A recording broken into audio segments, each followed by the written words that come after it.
जीवन में सफल कैसे बने। जून जुलाई महीने का समय था। सभी बच्चों की गर्मी की छुट्टियां पड़ी हुई थी। नाना जी के पास घूमने आया उनका नातू राघव उछलते कूदते नाना जी के पास पहुंचा और बड़े गर्व से बोला कि नाना जी, जब मैं बड़ा हो जाऊंगा तब मैं बड़ा आदमी और एक सफल आदमी बनूंगा। नाना जी, क्या आप मुझे सफल होने के लिए कुछ उपाय बता सकते हैं।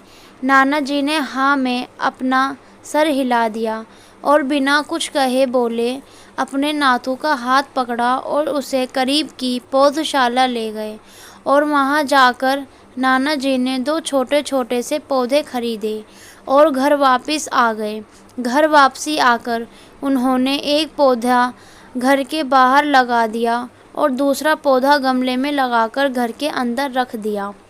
बेटा, अब आपको क्या लगता है कि इन दोनों पौधों में से भविष्य में कौन सा पौधा अधिक सफल होगा।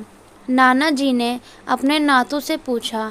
नातू कुछ समय तक सोचता रहा और फिर बोला, घर के अंदर वाला जो पौधा है ज़्यादा सफल और अच्छा होगा, क्योंकि वो हर एक खतरे से सुरक्षित है, जबकि बाहर वाले पौधे को तेज़ धूप, आंधी, पानी और जानवरों से भी खतरा है।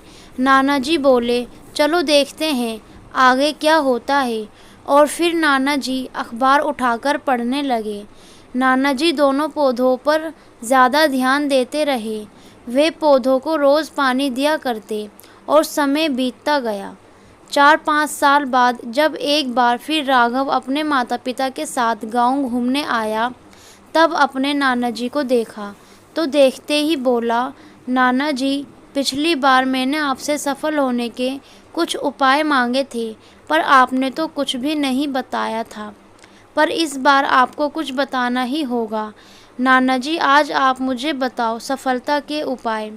नाना जी मुस्कुराए और अपने नातू राघव को उस जगह ले गए जहां उन्होंने गमले में पौधा लगाया था।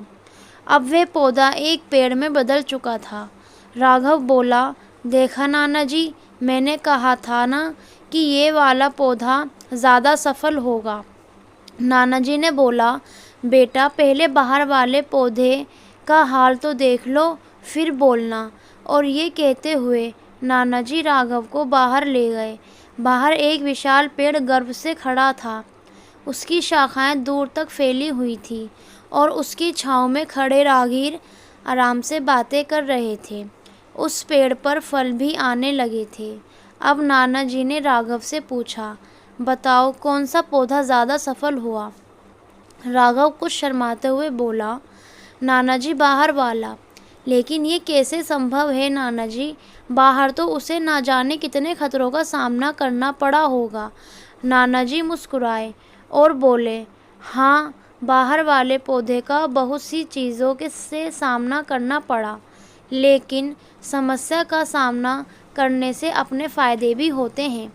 बाहर वाले पौधे के पास आज़ादी थी कि वे अपनी जड़ें जितनी चाहे उतनी फैला ले, अपनी शाखाओं से आसमान को छू ले।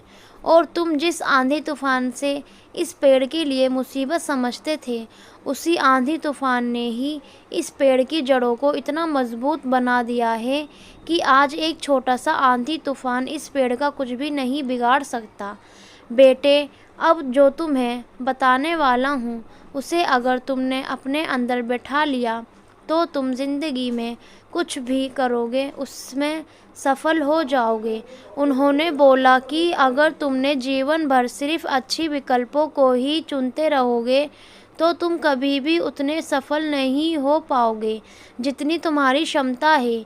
लेकिन अगर तुम तमाम खतरों के बावजूद इस दुनिया का सामना करने के लिए तैयार हो तो तुम्हारे लिए कोई भी लक्ष्य हासिल करना असंभव नहीं है। राघव ने लंबी सांस ली और उस पेड़ की तरफ देखने लगा।